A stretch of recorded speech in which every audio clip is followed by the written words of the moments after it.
beginning, we would ask for, you know, whatever the price was, a couple $1,000. And then we learned real quick, like, oh shit, we got there and they sold 1,000 tickets. They made, and then we're doing the math in our head, like, damn, they made 20 grand a night. We made $1,000. So it made us smarter. We started putting back ends on it, you know, on things. You know, we learned how to create a contract on our own. We learned the do's and don'ts. We learned the things that we will, you know, maybe come down a little, and certain things that we're going to stand true to, and there's just no negotiation, or we don't need to play your show. When it was all being sold out, and I was like, you know, this is, I mean, it's like for real happening. You're for real getting big. I told Ryan back then, I was like, you know, he wasn't as big as he is now, but I was like, you made it. A lot of it would be the venues, you know, because you go from playing the hole in the walls with no sound guy to playing a real Right oil, right filter, right price. Every day. This is how we advance. Real venue with a real green room and a real sound guy and a real writer, stuff like that. That, you know, on the ride up, they forget about or just don't include. Early on, when we would go do he would do meet and greets at every show. This can't happen when you get to a certain level, just because it gets kind of wild. But we would play a show, maybe a couple thousand people, maybe 1,000 people, maybe 800, and every single person there would get in line afterwards. He would say he's going to do a free meet and greet, meet everybody, which is really awesome. He would spend 3 hours talking to these people. Yeah. The thing is, Ryan's the kind of guy, he won't sit there and like nudge them along. He won't even tell one of his staff to nudge him along. He will sit there and talk for 5, 10, 20 minutes with each of these people until someone finally steps in and goes, hey dude, there's like 1,000 people waiting to talk to you. But these people, the look in their eye when they come up and talk to him, they talk to him as if they've known them their whole life. Or they're meeting some author that wrote a book that changed their life. And that's awesome to me. Like, it was neat watching it. Also, it was neat watching Ryan deal with it. That's To what's me, up, that man. was one I'm of the that ways type I of guy. recognize his star power. The fact he could handle. Not to toot my own horn. No, I'm kidding. I'm the same way, man, and I get that from my family members. They was like, every time we go somewhere, you always gotta hold a conversation, and you just got people that are like that, man. I don't see anything wrong with it. What is there to lose besides time? And you can't gain time back. I mean, make somebody's day. Have a conversation with them. Human. Handle that. And he handled it without getting. I enjoy you guys getting in the comments, and I'm doing my best to respond to everybody. I mean, I get these long paragraphs with some of you guys, and I sit there and I read those things. I never thought in a million years I'd be doing this under 1,000 subscribers, and I'm sitting here engaging with you guys like this. I never thought that'd happen. So for me, that's phenomenal. For me, it's what I've been like expecting, but not expecting it the way that it's happened. Even though, again, my channel is very small and the community to me is very large. That to me is a winning situation. And I'm finding myself more in the comment sections responding than I am putting the content out.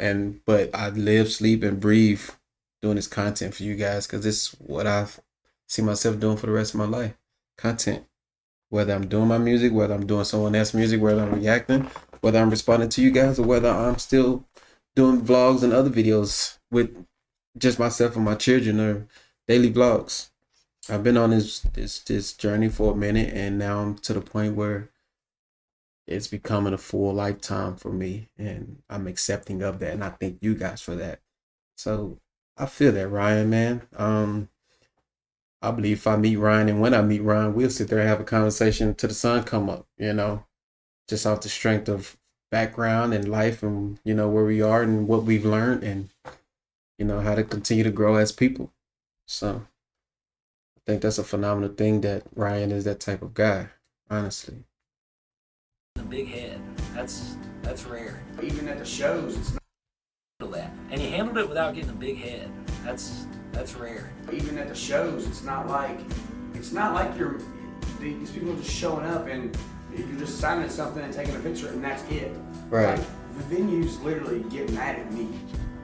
Guys, a lot of people don't know, and I never told you guys, but I used to do music. Well, I'm not gonna say used to. There was a time in my life where I've done music, and I've done small, very small shows. I think the most people I've had out in the crowd was up to about maybe 380. and I've done little tours before I was the age of 17. And so after that, life just took on its course in a different direction. But I never lost pretty much the hope for music. I just lost some of the faith in where I was going because of music. And I took a long break from music to the point where I got writer's block. Even to this day, I have writer's block. But I believe you put me in the right setting, I'll make phenomenal music. And you guys will definitely hear my music one day. I have a lot of doubters, but okay, it's cool. It's cool. Just stay tuned. Because when I do like meet and greets and stuff, I don't want to just sign something and take a picture with you and that's it. Like, they get mad because my meet and greets last like 4 or 5 hours. You know, because I want to talk to each individual person. I Exactly. And you know, they'll be like, you know, move along, and I'm like, yo, it's my fucking show, dog. Yeah. We'll talk to him, we'll talk to him. And then it'll be meet and greets in the less than 3 or 4 hours because I really like getting in touch with my supporters. Thank you, bro. That's real. That's why I stay in the comment sections. Tubbs, which was his manager at the time, and he said, "Hey, Ryan wants you to come shoot some videos. Would you be able to come out to Cheatham County?" So I said, "Definitely, I'll make this happen." So I left Houston and I packed up all my equipment. That's where I'm at right now, brother. Out to Cheatham County. I remember specifically this trip was the start of it all. This was the first time I got to work with Ryan one-on-one. That trip specifically, I stayed for about 5 days. Damn. And within those 5 days, we shot the video for Ghost, The Old Days with Justin Adams, and Summer Love. Son, I'm priceless. Bone stock, old Camaro, and I'm in it to be a legend. Give a fuck about I've done that one. Shit played when I'm 6 feet in the ground, 100 years in the dirt, still bumping my sound. Why you dancing around the fire? Why you sipping the shine? Tailgating with your buddies, puff, passing the pine. Or simply chilling, watching the slow, changing the times. Think about me every time you start that fire. All of those are great.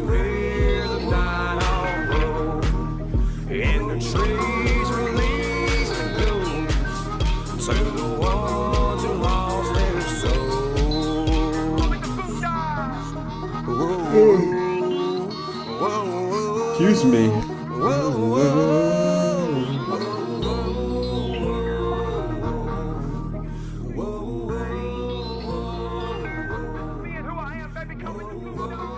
Maybe from all the lights in here. 5 days in his little trailer. Probably why my head hurts Studio too. outside of the trailer, and we just sat together, stayed up, and edited these videos. And that was the first time he really got to be a part of the process of filming and editing and really directing everything and taking me to all these locations that really meant a lot to him and telling me all the stories about all these locations and why they were important to him. Really gave a backstory to everything we were doing. And I think that was the first time that he found someone that was willing to work on his level. And same with me. I've worked with 40 different artists prior to him. And that was the first time I really saw someone super dedicated and willing to give me 100% of their time. And I was willing to give them 100% of me as well. That's real. I think that's why we bonded so well. I went back to Texas, and Ryan and me stayed in contact with each other almost daily. And he was sitting on those 3 videos, and as he was releasing them, he was getting mixed feedback. I remember when he dropped the Ghost video, a lot of people were saying, "Oh, he's sold out. Look at the quality now.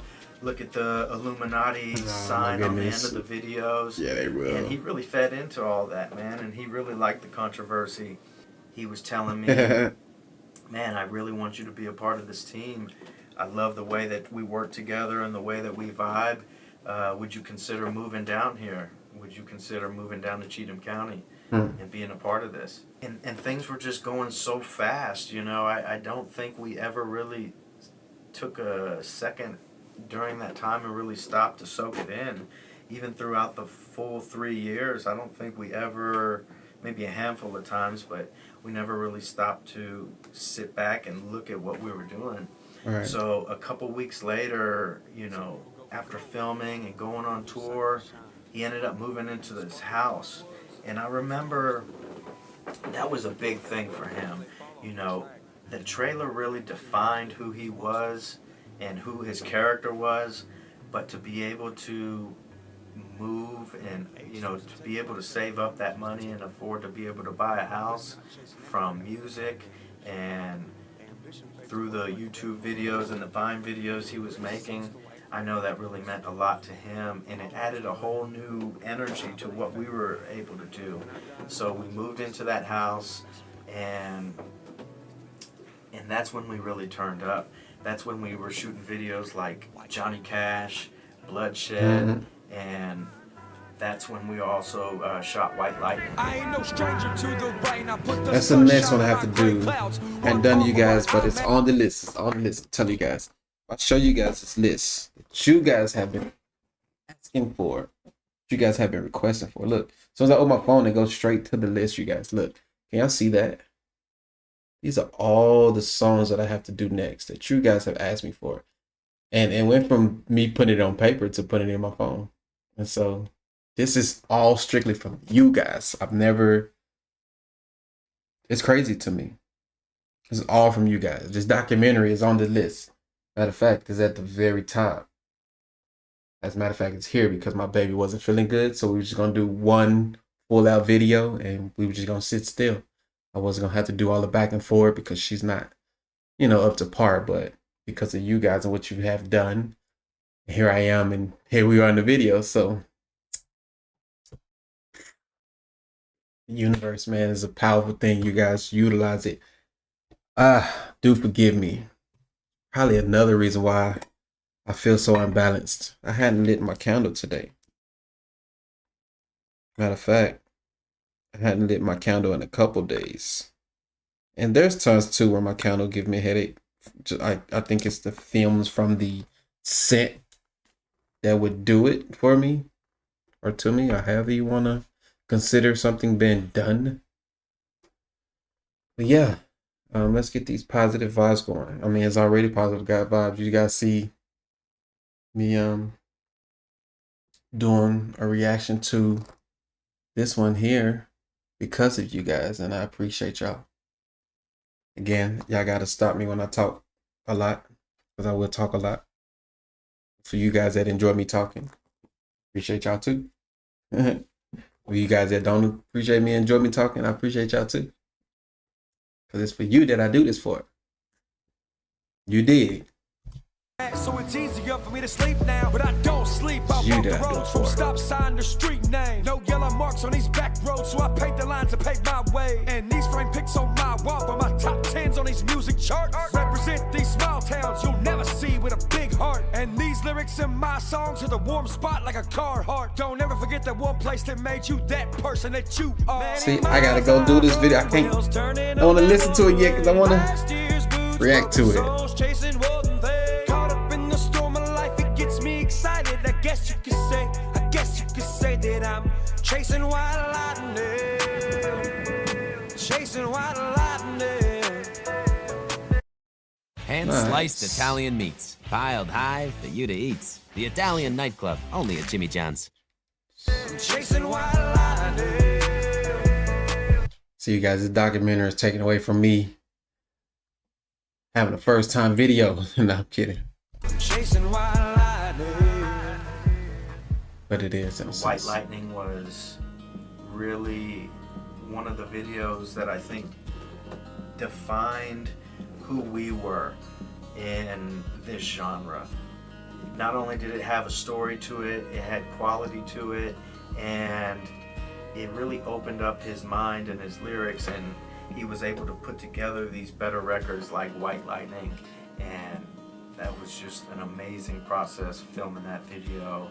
And looking back at, you know, all those videos at that time, like, we were so free and able to create at our own pace. Look at Ryan. He looked like a free dude. Like, just his face alone is just like, he's free, man. You can look at a person and tell they have that aura, they have that glow, they have that spark about them that just gives you a subtlety of calmness. That's how Ryan looks. Guys, I have a headache. I do need to take some for it, but I want to finish this video because I've been gone for like 4 days, and I hope you guys forgive me. I really do. I think that it really grew us together a lot. at this time, Ryan is at the top of the genre. He's put out probably 4 or 5 projects at this time. We're getting a lot of great feedback on the road, selling out. We're doing tour vlogs. And I know, we had a lot of conversations about upping the production, and that's when he met Stoner. I remember Ryan gave me a CD. Thomas Toner? I thought he said Stoner. Or is it Thomas? Is it the same difference? Is it the same ordeal? The producer. It was like a burn CD, and it had like 20 something songs on it. And it was really the first time I really listened to his music, because I had heard Rolling Stone, and I heard maybe one other, maybe Ghost. And I heard it, and that CD was what eventually would be King of Dixie after we filtered through some of those songs, and I added some songs as well. And yeah, that was the first time. Well, my first impression with him, period, I think, was I was surprised, because I didn't really know what to expect, because I hadn't really worked with any country rappers prior to that, and I didn't really want to be honest. And but I had heard of him, and he was different, and he wasn't like any of the other people. So I think that was my first impression, was that I was kind of surprised at how nice he was and his work ethic, and then I was also surprised in the studio his writing method, how he writes and how quickly he writes, and not just quickly, but like good. Like he'll come up with something insanely dope in like 10 seconds. It takes him no time at all to form a story, and it mostly, sometimes he'll let the music help him teach a story, but sometimes he'll come up with stuff with no music whatsoever, and it's just flowing out of him. I think most of the time it's easier for him because he bases all his stories off of experience, like something that's happened to him or a friend or a family or whatever. And so the stories for him just kind of come out. And I think another thing too is he's recorded so much. I mean, even just with me, we've recorded, I don't know if I can guess the amount of songs, but well over 100 songs easily. Wow. And he records a ton, so that's practice, that's like hours at the gym. We've been in the studio, he's recording a song, but get to thinking about something, and over here on his phone, and write a whole nother song. As he's supposed to be recording a song right here, you know what I mean? He'll write 2 or 3 songs, and then he'll do them. Hold on. Listen to them, and like, well, did I unplug the wrong thing? I've done that before. Dude, that sounds good as hell, but they're not to his standard no more. You know what I'm saying? I've done that Sometimes he's in before. there when we just got back from a run of shows, just because he's got something fresh on his mind or whatever. Sometimes I'm like, damn it, Ryan, you're not gonna have a voice by the next show. It's a little bit of a different. Wow, I'm asthmatic too. But guys, I was trying to get my technology together to stop that. And my head's killing me. I've done it before. I was in the studio doing a song and actually going into lyrics on another song. A couple times I've caught myself doing that. That shows you how passionate you are about your craft. Kind of outfit. We're not your band that's sitting in the garage every day hashing out trying to figure out the right chord to play. It's more, luckily these are really talented people. So it's like, church would just say, hey, I got this little idea for a melody. And it would kind of go from there. So I would get handed a song or an idea. So if I was lucky enough, I could play it at home the night before and kind of build what I maybe wanted to bring to it. And then we got together and we just did it. Honestly, it's really supportive. There wasn't no ego or right. Screw you, do it this way. If anything, I was begging Ryan to correct me, because it almost made me nervous. Sure. He was so for whatever I wanted to bring to the table. That's what's I'm up. not used to that. A lot of guys, even if maybe you did something well, they feel the need to, he just was so supportive of all that being that way. I'm like, Ryan, right. If there's something you don't like I'm doing, just tell me. It's okay. I said, oh, it's cool. It's awesome. Killed it. I'm like, okay. Back in the early stages, we had to drive 45 minutes, an hour to the studio that we were using in the beginning, and we would get there. I mean, we could have the worst horrible day. We could get there, and he was happy, smile on his face.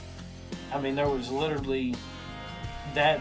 To me, I know is his mindset, which now I do. Back then, it was just like, hey, he really enjoys doing it. But now that I've been around him a lot longer, I really know, that's 100% where his heart and passion for real is. Yeah, for sure. King of Dixie, was such a blend. And so really we did a lot of real country stuff and rap stuff that like after that we had to decide, you know, what to do next and where to focus next. So I would say after King of Dixie, you know, we went into rap stuff and then switched over to rock at some point. But it definitely wasn't at first. It was mostly just rap stuff at first. The road I'm on is a place I know. The big white church with the haunted ghost. The black marks leading to another lifetime. I gotta do that one too. In the side of a tall pine. The road I'm on has no yellow lights, just cracked asphalt and broken signs. The potholes filled with THC. I'm kidding, guys. I've done that one.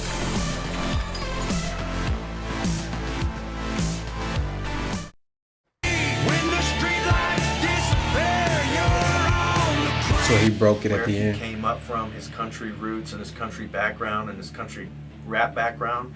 I didn't know what the response would be as far as the sales. And then when they dropped the Creeker album, it went #1. And I really knew at that time, I was like, this is not just an artist that's putting out music. This is a movement. There's really something behind this right here. What he's working on and what he's building is more than himself. You know, it really reminded me at that time, like, I'm really becoming a part of something bigger than myself. When the rock came along, I got excited just because I'm a rock drummer. I love that stuff. I love, you know, so I was like, yes, we get to pound it out. You know, we get to do this, and I knew he liked Alice in Chains. I knew he liked really cool '90s, older than that, newer than that influences that we're gonna equate to a cool sound. And so once I heard what was happening, I dug it. If anything, I was jealous because I wasn't on Creeker 1. And a lot of people think I was, and that's not even me. I was busy doing a bunch of other things, and Stoner killed the drums on that album. That was awesome. But I was like, oh man, I'm dying to get on the second one, which I wasn't. I was on that one. That was cool. But he did it. I think a lot of the reason Ryan is able to genre hop, I told a few people a version of this, is because he doesn't overthink it. He just releases it. Right. Most artists just freak out and wear themselves out and second guess themselves so many times throughout the process and stress over their one album a year and rewrite probably 20 good ideas that should have been left alone. You know, and where it's not that what he's doing is simplified. That's a true perfectionist. I've been there. That's where I've gotten burnt out so many times. So many times. It's a new world. It's a new day and age. But he just doesn't complicate the formula. He releases it from his brain. He allows the talent to catch what comes out of his brain and just quickly make it to a song. I think it's a lot of the reason why he mainly works with Stoner. Because he's there, he's ready for those whimsical moments where they just boom, make it happen. Another beauty of being independent. You don't have this label set up, okay, well, next month on the 3rd of July, we're going to get together and work on this album. And right. It's like, no, it's just like, I'm feeling it, let's do it. This douchebag on the internet messed with me, I'm going to do a dish song, I'm going to do, and just keeps it coming. And I think that's a beauty that more artists need to understand. Instead of like patting yourself on the back about one song they're releasing all year, be an artist, keep creating. Right. So as long as he stays with that, I don't see why he can't do different kinds of genres. And my goals for the road were to get us out of the van. You know, we were traveling in a Ford Transit van at the time, and it was like 8 of us crammed in there. Yeah. And I knew that it was very important to make Ryan comfortable, and the more comfortable he was, the better show that he was able to give. So, you know, my goal was to get us out of the van and get us into a tour bus. My priority also too was to make sure that he was safe and feels comfortable everywhere he goes. You got to understand, Ryan has inspired these people like no artist has inspired someone before, and these people have stories to tell, and they're willing to do anything it takes to tell their story to Ryan. I'm very inspired. I just knew that, you know, to be able to give the best show, Ryan had to feel safe everywhere he went. One of the differences with Ryan is a lot of people, a lot of artists, or a lot of actors I've worked with, actresses, they have fans where I think Ryan has more like believers. People that really, truly get what he's trying to do That's real. and say. Ryan had such a stage presence, and I wanted to make sure that the sound quality matched that. I wanted to make sure that the light show and make sure that the props that we had on stage matched that. And it was very important to show everybody else that with hard work and dedication, you can do exactly the same thing that everybody else can with a major label behind them. And that's exactly what we did. Well, my brother did front of house at the time, and he called me up and he's like, man, I need help. These shows are getting insane, and I'm having a problem with, you know, being in two places at once, being front of house and being on stage. So I came on as like a stage manager and helping out there, and just seeing how the shows were getting bigger and bigger and more crazy. Proud of dude, man. Honestly, I'm very proud. I'm like a proud father. The intenseness of the crowd ready to Honestly, see the show. Like I said, that's real shit. I've never said that, but toured it's all true. over, and almost with every band you go to a show and you're like, oh man, this place was a bust. But never, not with them. Rarely not a sold out show. I'm not gonna say I've never done an unsold out show with them, but rare is it not sold out. Nowadays, we have no ceiling. We want to do the craziest thing. We want people to leave a show and be like, oh my God, did you freaking see what just happened? Just over the top shows. And because they're bringing the high energy. I just hired a monitor guy, and his first show with us, he's watching the crowd from the stage because he's standing beside the stage.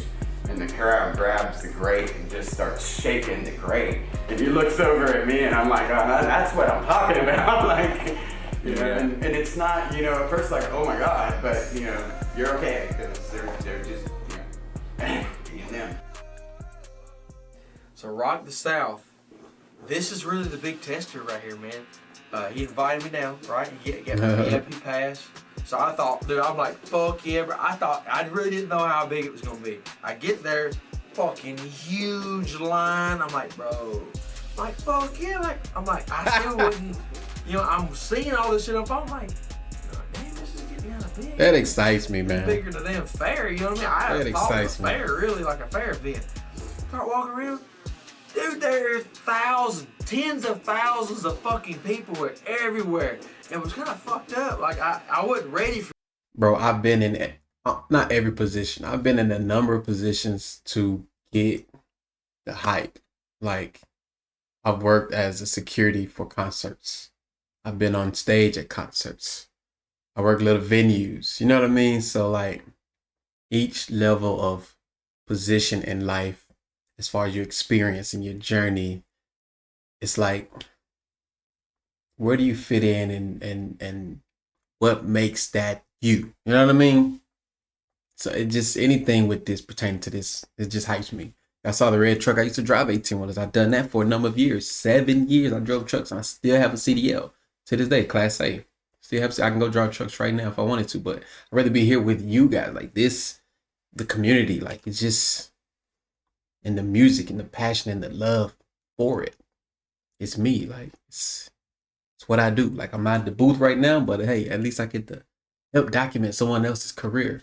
And I never thought I'd do that. Like I never told myself I'll be a journalist. I'm kidding, but like a reactor in the sense of just like speaking on someone else's music. I've always wanted that done for me. I'm sure a lot of people that are musicians and artists have been in that position, but I don't know, it just, that energy just came across me. I just want to speak on it. For that, I went from a show at the warehouse of like maybe a couple hundred people to down this dude is in, you know, rocking the South. Yeah. And, you know, I'm still grasping what it was because we got there early. There's 10,000 people there. And he's like, look, he's like, I'm probably going to piss these people off. I'm like, why is that? He's like, they didn't told me, they didn't give me all these rules. He's like, they didn't told me I can't have a flag. They didn't told me I can't say certain things. They told me I couldn't cuss. All this shit. He's like, but fuck it. He's like, fuck it. I'm gonna do whatever the fuck I want to do. I'm like, dude, like most people like want this opportunity to be getting the big shit. He's like, fuck the big shit. I ain't trying to get up there. He's like, I'm gonna still do my thing. He's like, they invited me down here. He's like, I didn't call them. Right. You know, they invited me. The first thing this motherfucker does when he gets on stage, brings that shit up that they didn't want him to do something and pulls a rebel flag out of his pocket. You know what I'm saying? Starts some of his hit songs, cussing, singing, yelling. The whole motherfucking place stands up and he plays I think Come and Get It. I think motherfuckers are jumping, spilling beer, throwing beer. Fucking dude, it was hype as fuck. And I think that's what's when up. you got all the big wigs really looking at you in one spot, and all these other people looking at you in one spot, other country people looking at you in one spot, and you got the whole motherfucking place jumping like they ain't never seen, singing every fucking word of your goddamn song. My boy's gonna keep going to the top, no matter what the fuck the goddamn outcome, no matter the circumstance, he's going to the top all the way. When Ryan first started, I remember all the way back, he basically went and did a show, and I think there was 40 people there. And, you know, one of the first shows, and it'll probably kill me for even saying it, I think he forgot his words. He was so nervous, he forgot his words. And he said, listen, straight up, I'll give everybody back their money if you want, or we can shoot pool. And they said, we're going to shoot pool with you. And that's what he did. He shot pool with them. Then all the way fast forward to Rock the South, I'm looking at this kid on the stage, and he's on these big jumbotrons and just commands the stage and doesn't care, fearless. And they have to be. The day that I saw that and he came off stage, and I just couldn't even contain myself. I couldn't fathom. I love that bike engine. This person that I met so long ago on this journey had gotten to this point, and he was so meant to do it. I think it really hit everybody. We have Chelsea Shepherd. Let me, so y'all can see who that is. She's a booking agent. Oh, I done disappeared myself again. When we turned around and saw Right. Upchurch and the huge background and the lights, and then you turn around and you see like this sea of people, like you just didn't see where the people ended. And it was really cool because we saw some of the That's emotional for her. performances before Ryan. And it was like as soon as he stepped on stage, it was like everybody just like crowded in. You could see the entire crowd just come towards him. And that was the most surreal thing I think I've seen so far, was just how much Ryan belonged on that stage, how much he belongs with all those bigger names. And, you know, I thought he should have been a headliner that year, but, you know. And I've done some big events and big shows, but it wasn't like, you know, this is an independent artist here. We're the only independent artists on that big that big stage. That main stage, it was only us. That's what's up. Every other artist had played that game. No disrespect to them. Right. So we get out there, we do our thing. We find out quickly while we're on stage that it is a ton of Upchurch fans in that crowd. Yeah. They're all screaming for certain songs. We start doing Come and Get It. The whole crowd, you just see this like wave of people just jumping up and down. Middle of the day, people don't have That's time dope. to be drinking. It was just awesome. And that was a big moment. That was a kind of no looking back thing. A sign of how things have changed, not only for us but for the industry. You just don't let independent guys get up there on some mainstream, main stage kind of event. Dude, there is no age demographic. When it comes to my kind of shows, I don't know what it is, dude. I don't know what I've done. I don't know what it is I've said, because I don't sit around thinking, what can I say to make these people like me? Right. I just pretty much say what the fuck ever, and people like it. I mean, I don't know what I'm saying special or nothing. I don't be yourself. I don't know. I don't even see myself as special. You know what I'm saying? I'm just a regular fucking dude. But like, it's crazy. It's like I could be in towns or something, or stopping at a gas station, and it could be, a 10-year-old kid who wants a picture that has an Upchurch shirt on.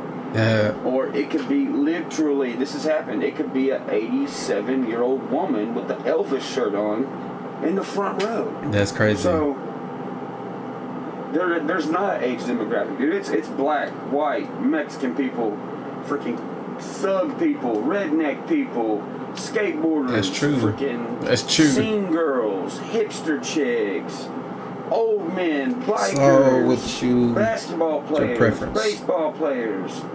It's everybody. Everybody. It's fucking everybody. But I love everybody, so I guess that's why. See, a lot of different. there's so many relatabilities right there, church, man. And we talk about the same things, bro. Same things, man. It's like maybe we met each other in the past, like, bro, and we bounced ideas before. Maybe we hadn't crossed that bridge yet where the time hadn't come and it shall come. Pause. Anyways, the dude mine, bro, is mental, not mine. It's mental. His mind state. His mental state. That you have to have love for, to say the least. Different kind of people show up. Literally, all ages. I mean, it's relatively young, but like, I mean, you get your 30, 40, 50, 60-year-old dudes like, yeah, man, let's go to church. Sometimes I'm like, what? You know, and sometimes, like I said, it'll surprise you who does, or you just people you wouldn't expect. It's not just rap. It's not just rock. It's country. It's a little bit of everything. So he's got a little something for everybody. And it shows in our shows because literally there'll be an entire family that, like, literally they've been waiting all year for this show. And when we're getting onto the plane, both stewardesses and the pilot knew who Ryan was, and this was pretty early on. And this really messed with me. It messed with my head. I thought it was awesome. We get on there like, hey guys, and they really were talking about it. And they went up to him. They both went up and talked to him about it. And Ryan, of course, was super humble about it. But even the dang pilot knew who he was. Not that pilots are, the king of England, but I just didn't picture this little, perfectly dressed pilot guy to be like, "That's Upchurch."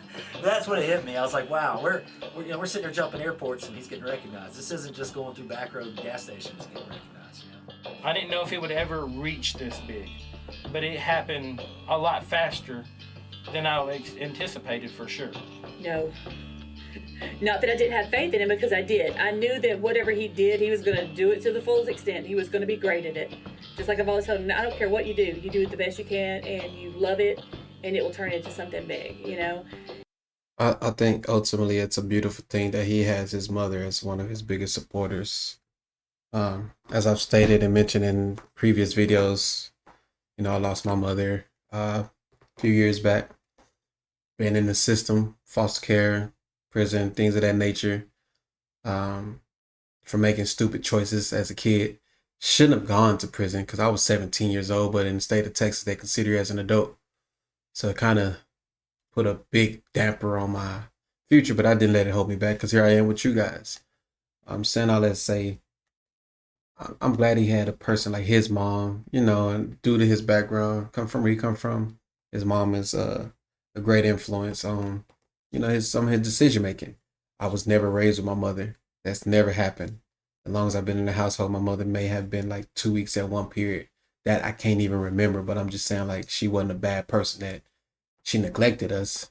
It just, she was born out of rape and she didn't have a mother or father to take care of her as well. So it kind of trickled down to where it was dysfunction. You know what I mean? My father wasn't in the home either. Again, I was in foster care for the latter years of my life. And before that, I was with my grandmother. Before that, it was here and there. And even into my adult years, I was place to place until I was like, I got children. I don't want them to go through that. So I settled down and became their biggest supporters and their number one fans. And now here I am, their coach for soccer. And, and then I'm finding time for me to be here with you guys. And so the time I could sleep, I should sleep, and I would sleep, I'm here doing these videos. I know my mother, she's proud of anything that I do, and her other children, but man, it goes to say that that's a key thing in life, is to have that parent. And so I do my best and do my damnness to be in all my children's lives, to support them whichever way that they decide to go, whichever corner they decide to turn. If they messing up, I'm gonna let them know. You're doing wrong there, buddy, little girl, whoever I'm talking to at the time. But I try to be the biggest supporter in my children. I am the biggest supporter in my kids' life when it comes to their mentality and things of that nature now. So, yeah, man, church, I'm glad you have that and had it. And that's a big thing, brother. And respects to your mother. Respects, Miss Upchurch. Respects to you, ma'am. So, got a wonderful child there. You got a wonderful child. If you ever see this video, you have a wonderful son. And oh my gosh, no, this is like huge. Huge. I did not know it was going to get this big. In the beginning, when me and Ryan locked in, I knew that we could make history together.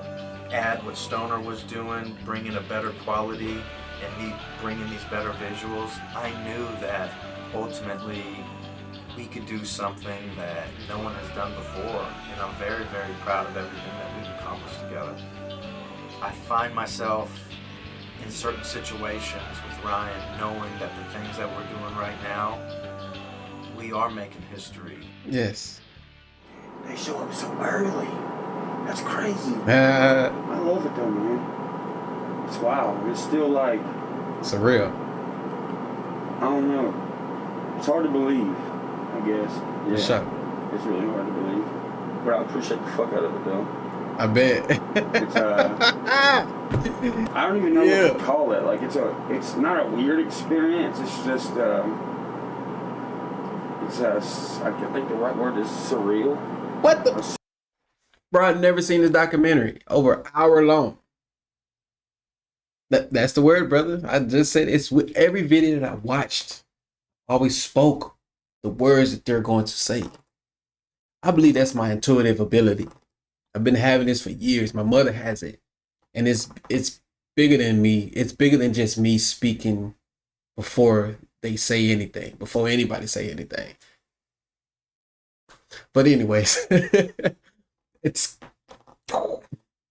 to me that's now here I am saying that's surreal because I didn't think he was gonna say that. My first time seeing this. You guys requested this. I hadn't had time all week. I've been gone for about 4 or 5 days. 4 days, I want to say. Today's Tuesday at the time of this recording. And I don't think I presented a video since Thursday, so about 5 days. Yeah. Which I hate. It hurts me dearly that I hadn't put out content. And it's not because I didn't want to. I did not want to not put out videos. I was upset when I stopped. I was just like, oh my God. And every day since. But again, I've been adding to the community to be here today. So yeah, he said the words right out of my mouth. It's crazy. That's what Michael Jackson says all the time. It's crazy. Just so crazy. That's so crazy. That's how Mike talked. Rest in peace to Michael Jackson. It's a real experience. It's something I'm grateful for. It's changed my life. These fans have changed my life. For sure, I feel that. It's changed my life. For sure. They just don't know. They have no idea how much it's changed my life. They don't say the same thing about you guys. I swear.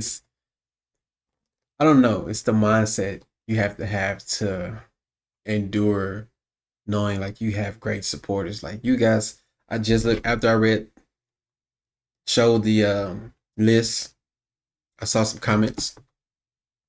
Normally I come in here and do the comments because I get to get more of you guys' comments off my monitor, but on my phone, it's easier when I'm out and about, and that's how I've been responding too. So when I went out of town, I was like, okay, it's a great time for me to respond. But I have that exact same feeling he's speaking on every time I see you guys engage with me and, tell me about my daughter and wishing her well and tell me about the next video and how it's, will make me feel. And I'm so appreciative of that. It's like you guys, this community is what I've been looking for. You know what I mean? The engagement. I love it. I love you guys. So, I feel you, church, man. I'm going through the same thing. And I'm on a very small scale compared to where you are. Pause. But y'all know what I mean. It's just mind blowing. They listen to the songs and they jam out to them with their friends and stuff.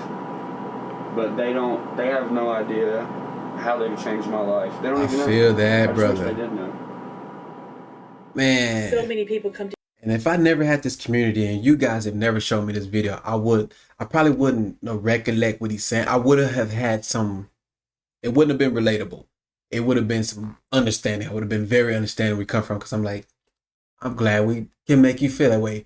Now I have a lot more relatability as far as the emotional standpoint, as far as that feeling that comes through from within. Like, for me to even be sitting there talking about it is so surreal to me as well. But to be able to reciprocate what he's talking about, I think that's what I'm trying to convey to you guys. To him, and if I've heard it once, I've heard it, I don't know, a dozen times. Your son saved my life. Your son saved my life. I didn't have any faith in myself. I didn't feel like I could do anything. Your son gave me strength or courage. And it's just like the lyrics, his lyrics, y'all have heard them, his lyrics are amazing.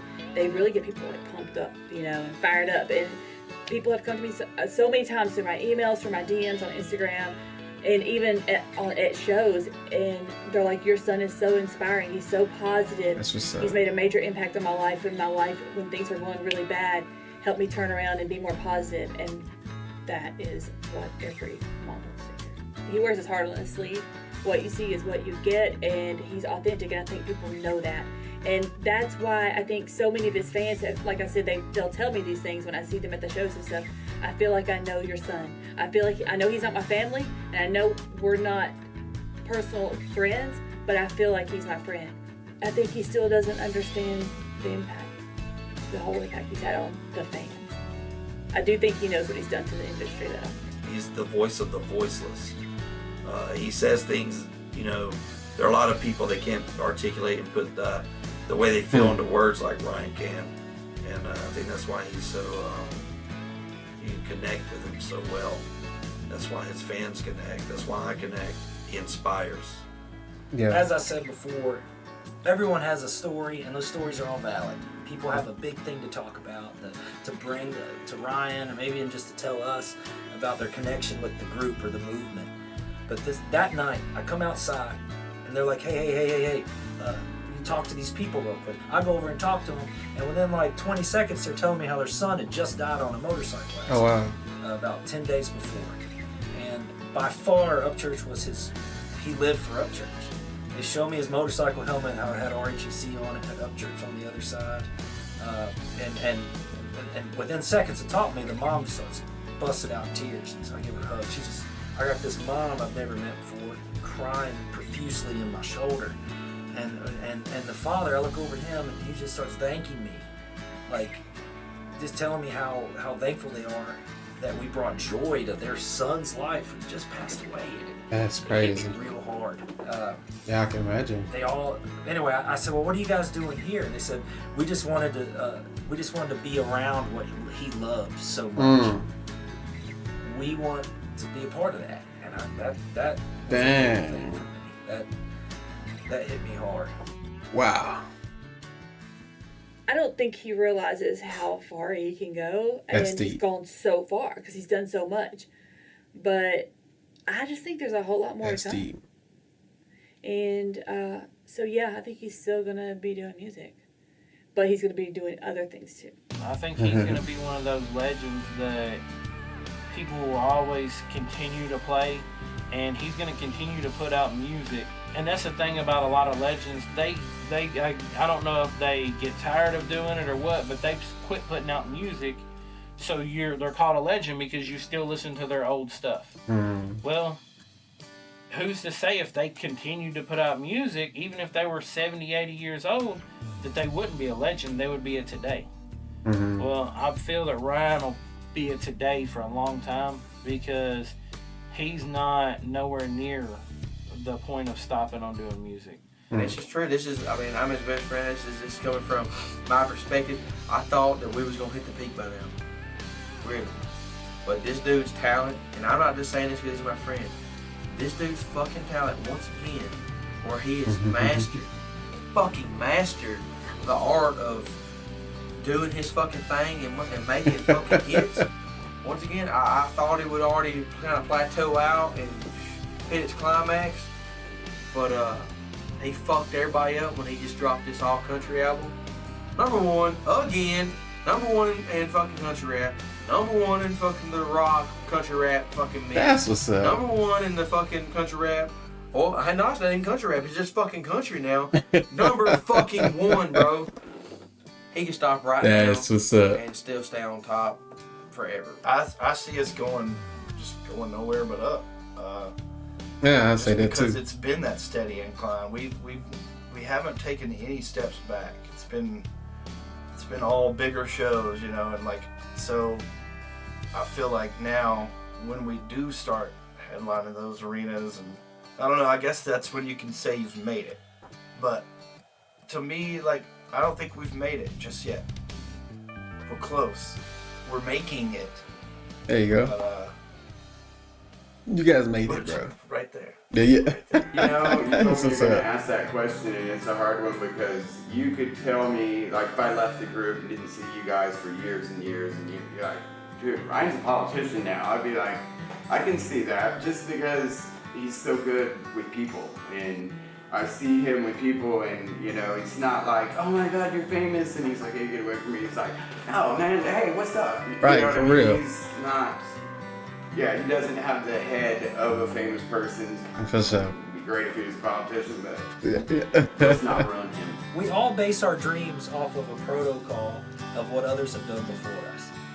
And with what he's doing, no one's done before him.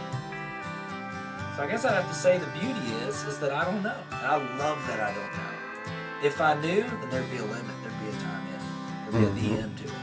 But dude, he's broke the rules. You know, no one does this. No one has that kind of fan base, no label. They just don't. If they do, it's some niche thing that pans out in a year or two still. So I guess I would happily say I don't know. Look, Ryan Upchurch was a country boy from the sticks who went against the grain of Nashville, Tennessee, who stayed true to himself and in the process defined what an independent artist really was.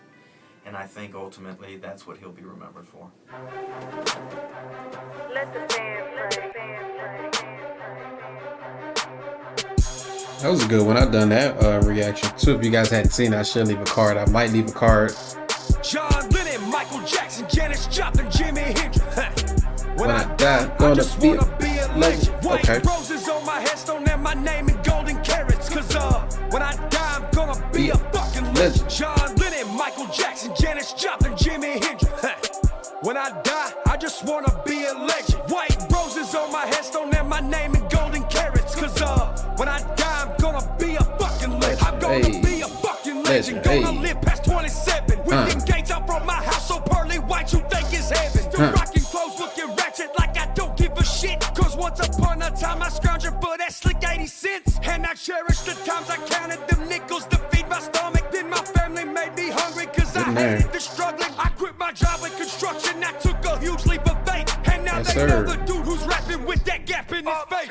John Lennon, Michael Jackson, Janis Joplin, Jimi Hendrix. When I die, I just wanna be a legend. I'm so off. Roses on my headstone and my name in golden carats. Cause when I die, I'm gonna be a fucking legend. And when I'm gone, my fucking jams will still be jamming.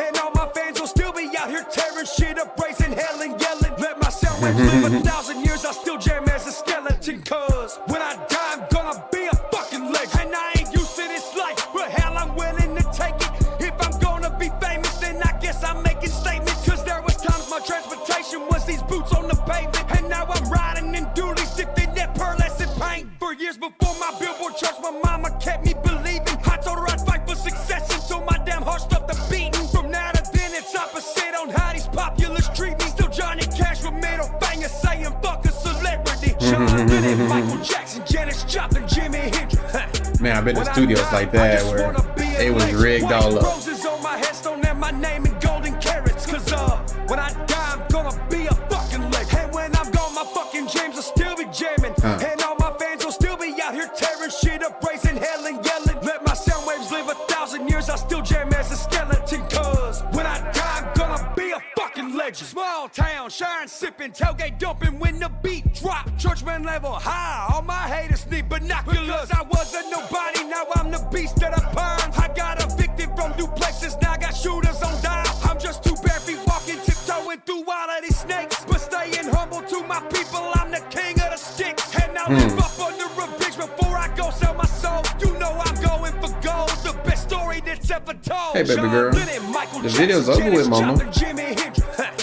Why? While I was watching it, I had to finish it for the community. You feel better? Yeah? And when I'm gone, my fucking dreams will still be jamming.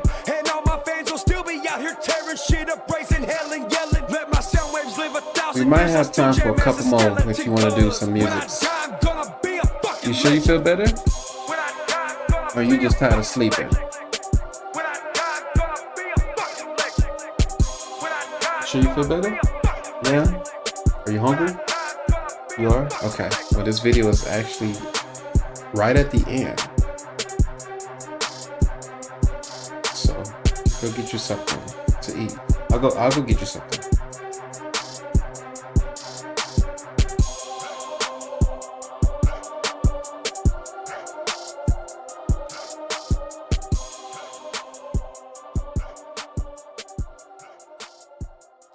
That's actually the end of it. All right.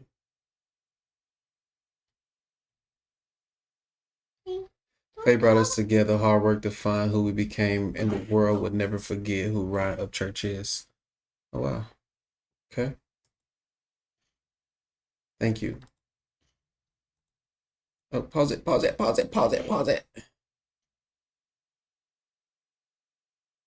Still going.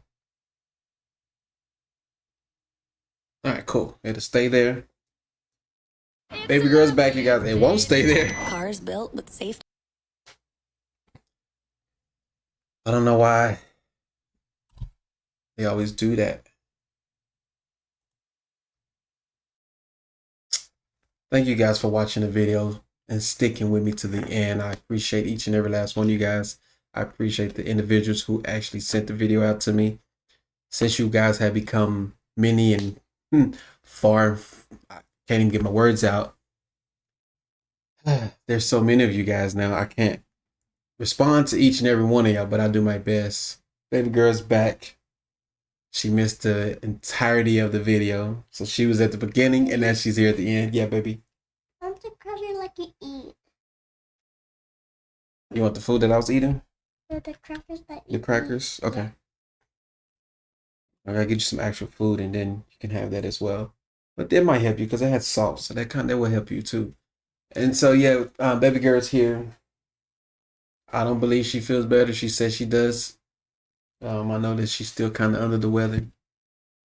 Your lip is chapped up, right? Yeah. And so yeah, I enjoyed the documentary. If you guys did as well, please leave a like, comment down in the description what you guys want to see next. Guys, y'all saw the list. It's going on and on and on. So I'm gonna like have to put a pause on that list and like keep this one going. Or just make two lists and be like this month list and that month list and just continue with the months because they were daily lists first. Then it became weekly within like this. Now I see that these are gonna have to be done within months just for me to keep up. So also turn on your post notification bell to stay tuned to the videos as they drop. As always, I love you guys. It's your boy Infinite J and Catalea. Peace, love, respect, and positivity. Go. You want to say bye? All righty.